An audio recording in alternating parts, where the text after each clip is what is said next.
Hello, this is Kai. Welcome to CS106A. This is Section 1, Problem 2 Solution. This program is called Fibonacci, and notice how we're out of Carol world and we're now into Java world. And so in this situation, you do not want to put the file Fibonacci in assignment 1. Rather, we want to stick it in assignment 2, because if you remembered, each assignment has their own packages. So assignment 1 has Carol, which uses Carol packages. Assignment 2 uses the Java acm.jar. It uses those packages. So we will implement that in order to create our window right here. See this window? Well, this window is under the ACM packet, and it's called console program. So we want to initialize that console program, so we have to use the assignment 2 file.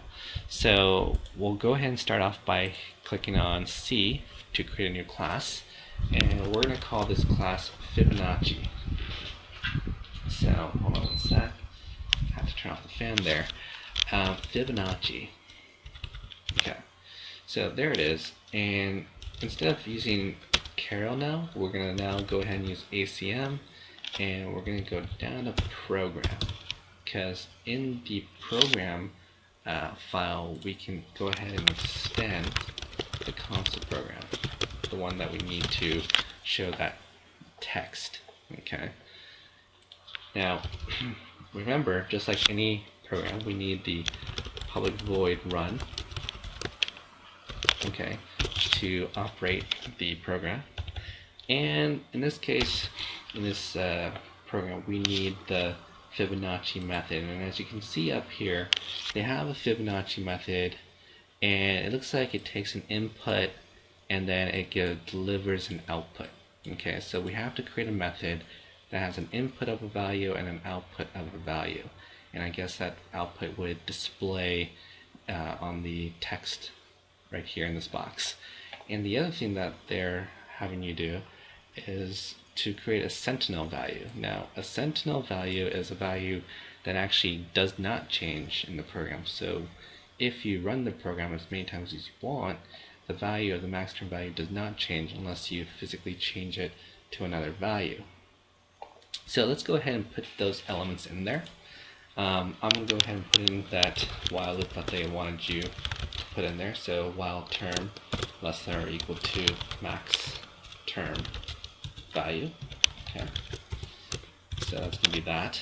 And just like any variable, you have to initialize it.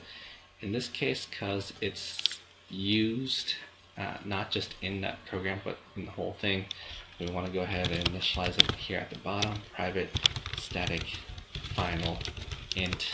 Yes, it's very, very long, but it's necessary if you want to create a non-changing variable.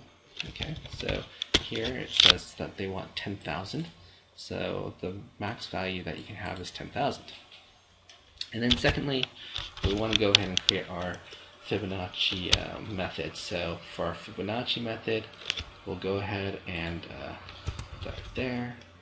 We'll call that the private. Now we're returning something, so since we're returning a value, it's going to be an int. We got to put that in, and fib, and then go ahead and put an input, so int index.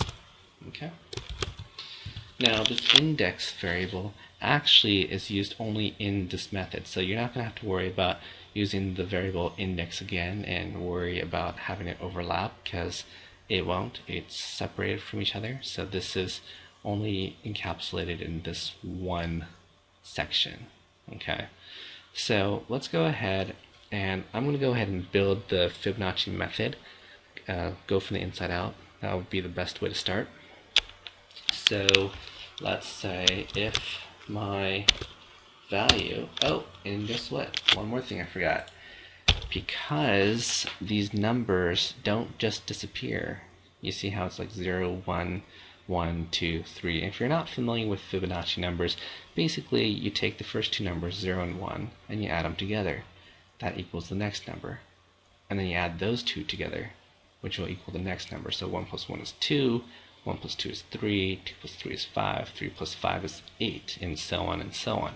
And so it appears that you would need a running total in order to calculate these huge numbers. So what we also need to initialize are variables for the first term, and we'll set that as 0, and the second term we'll set that as 1, considering that that's going to be 0 and 1. Okay?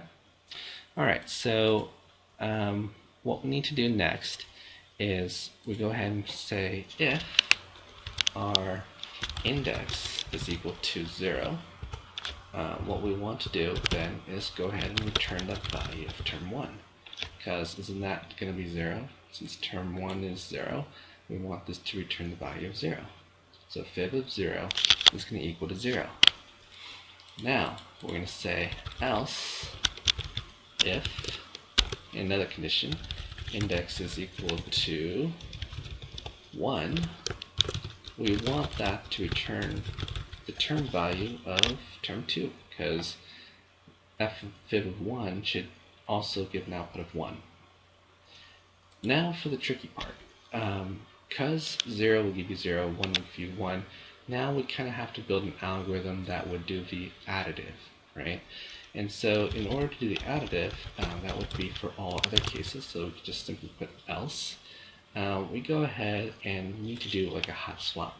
So first of all, we need to create a temporary value. Okay, so we'll call it temp, and we're going to add those two values up like we just said before. Basically, that's what the Fibonacci sequence is about, adding the two terms together. And we're going to go ahead and return that temporary value. So 0 plus 1 will give you 1, so we're going to return 1. Okay.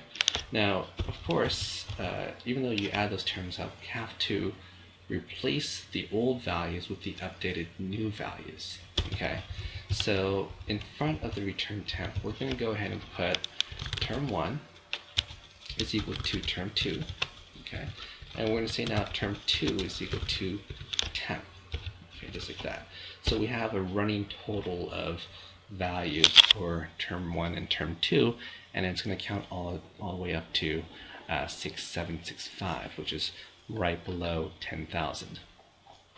Alright, and so looking at the rest of the method for fib, everything else checks out. So we're just going to go back to our program file.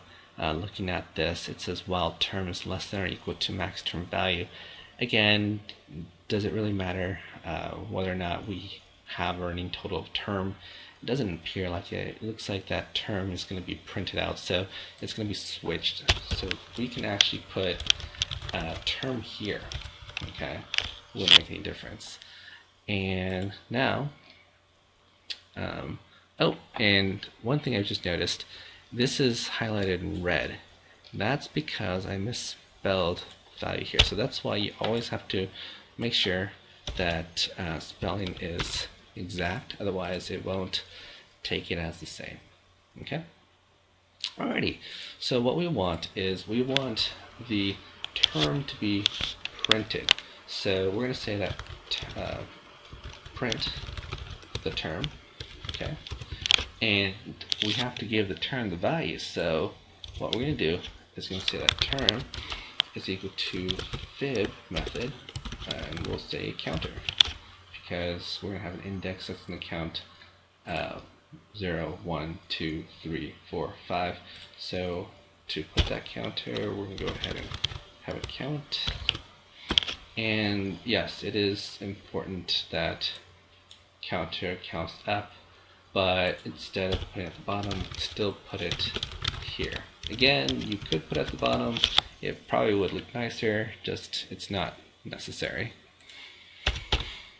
Okay, so int counter is equal to 0, and that counter is going to be counting up. Now, the problem here is you have to look at the logic here very carefully. When the term is equal to that fib counter, which is a fib of 0, which will give you 0, and it prints 0, then it's going to count up, plus 1. So counter's now plus 1, and it'll give you, fib of 1 term, which is going to be 1. And it doesn't look like there's a problem, but there is. You see, the logic is a little bit faulty here. And the value of term, let's say, is now going to be 6765. It's going to show up as 6765, print it, count the counter, and then execute it one more time. Why? Because the term is below 10,000, and it's going to print the next number, but we don't want it to print the next number. So in order to fix that, we're going to go ahead and stick that at the very beginning, print term, and we're going to give it a condition. So if we're going to say counter is not equal to 0, okay, then we're going to have it print that term, just like that. See what just happened? So now what's going to happen is at the very beginning, when it first initializes, there won't be any printing of terms. But when it cycles through it once, it will print the previous term and then continue. You see that? And that way it would work, because then once this is 6765, okay, so it prints it in 6765, it will trigger the next term, which will be over, which will cancel out the whole loop. So it's going to fix the problem right then and there. So that's a little bit of a trick to kind of get that to work. And now all we have to do is just run it. So let's run it. There we go. And boom. Now there is one problem, and it's a very simple one. Notice how I'm missing that thing that says this program lists the Fibonacci sequence. Now if you want to do that, you would have to put that right here. So we're going to hit print ln, and remember, print ln is the output for the text. So you hit print ln, you have the quotation marks, and then you type in this program lists the Fibonacci sequence, and boom. So once you save that and you quick run it, boom, just like that. And that's how you solve the Fibonacci sequence. If you like this video, please subscribe and like, and thank you very much.